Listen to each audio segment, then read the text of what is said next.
চলে এলাম নতুন একটি ব্লগ নিয়ে। আজকে হচ্ছে রবিবার, এখন বাজে সকাল ৮টা।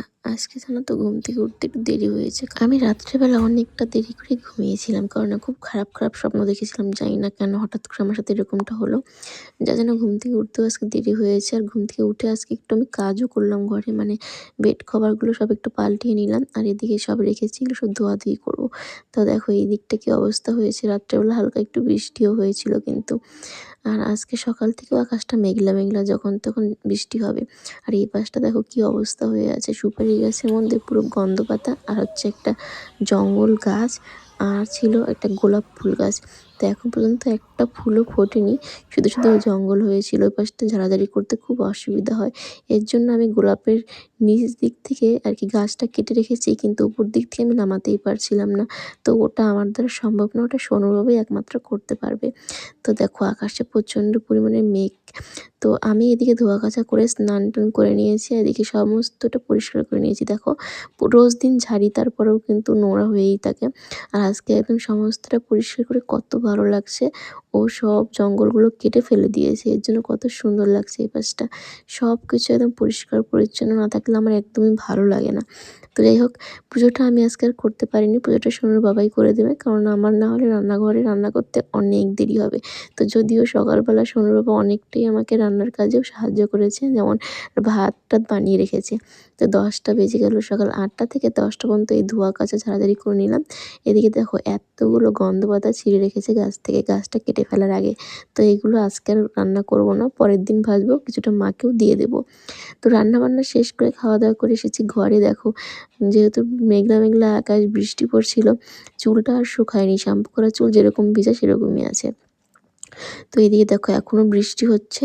জামাকাপড়গুলো যা ধুয়েছিলাম সমস্তটা বারান্দায় মেলেছি, কিছুটা বাইরে মেলে দিয়েছি ওই টিনটার নিচে। আর এদিকে সোনু দেখো কিরকম দুষ্টামি করছে।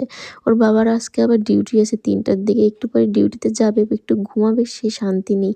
প্রচণ্ড বদমাইশি করেছিল মেয়েটা। তো এখন তিনজনে একটু রেস্ট নেবো। আমারও সকাল থেকে কাজ করতে করতে কোমর টোমর ব্যথা হয়ে কয়েকটা রিলস শর্ট করে তারপরে কিন্তু ঘুমিয়েছিলাম। শনিবার ডিউটি চলে গেছে, আজকে আর বাবার বাড়িতে যেতে চাইনি। তো দেখি হঠাৎ করে মা, বোন আর পাশের বাড়ির ওই বোনটা এসেছে। ভেবেছিলাম আজকে ওই বাড়িতে যাবো না, কারণ আমার শরীরটা হঠাৎ করে আবার খারাপ হয়ে গেছে। কিন্তু এই যে বোন আর হচ্ছে মাকে দেখেছে সোনু, এখন তো যাওয়ার জন্য বায়না করবেই। আর এদিকে দেখো বোন এসেই আমার খাজনাতে হাত দিয়েছে, কি আছে না আছে সব দেখছে, সেন্ট লাগাচ্ছে, আবার একটু সাজুগুজু করছে। দেখো ও মনে হয় অনেক বছর পর এলো বাড়িতে, এরকম ভাব দেখাচ্ছে। তো এর আগেও একদিন এসেছিল, সেদিনকার ভিডিও করা হয়নি। তো আমার একটা ফটো দেখে দেখো কিরকম হাসাহাসি করছে, দেখছো কিরকম পাজি।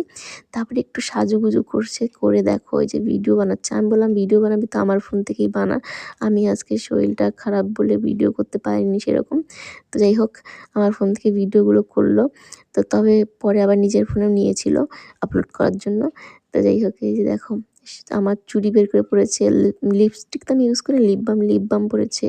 এদিকে দেখো সেই নেচে নেচে ভিডিও করছে। যখন আমার শরীরটা ভালো থাকে তখনকার ভিডিও করতে বলি, তখন করে না। আর এখন আমার যেই শরীরটা খারাপ, আমার মানে ইচ্ছে হলেও করতে পারছি না, আর সেই সুযোগে পুরো ফাটিয়ে ভিডিও করছে। দেখছো কেমন পাজি।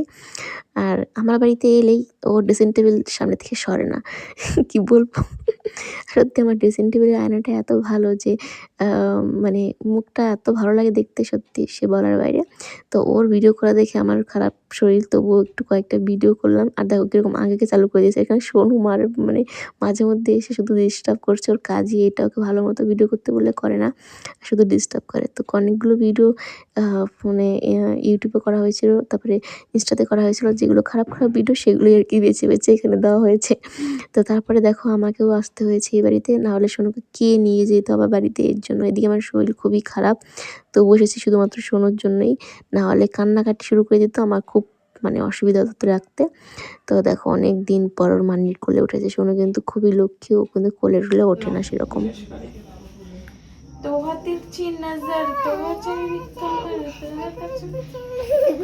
আমার আমার বিয়েতে আবার ভোজপুরি লাইস না, আমি বিয়ের থেকে উঠে নাচা শুরু করি। শোনো কি বললো মানে বলতো, খারাপ হয়ে যাবে। তারা তোর মানির বিয়ে তো ভোজপুরি লাগানো হবে, তোর মানির বিয়ে করার মধ্যে নাচতে যায়, ঠিক আছে নাচবে বউ বাদের দি মা বিয়ে করলে কি আমাদের বাড়ি আসবে না বিয়ে মানে শোন, তুমি আসবে না বিয়ে করে? আসবো না। আসতে হবে, তাহলে তোমার আমি তো বাড়িতে গিয়ে মাকে রুটি বেলে দিই, মা ভাজে। আর আটাটা আজকেও বন্নি মাখিয়েছিল, ঠিকঠাকই মাখিয়েছিল। কিন্তু দুঃখের বিষয় আজকের ব্লগটা ঠিকঠাক মতো কমপ্লিট করতে পারিনি, শরীরটা প্রচণ্ড পরিমাণে খারাপ হয়ে যায়। রুটি রুটি খেয়ে বাড়িতে চলে আসি। আর এখন এই যে ভিডিওটা এডিট করছি খুবই কষ্ট করে, কারণ শরীর সত্যি খুব খারাপ। তো চলো আজকের ব্লগটা এই পর্যন্ত, দেখা হচ্ছে নতুন ব্লগে। সবাই ভালো থেকো, সুস্থ থেকো।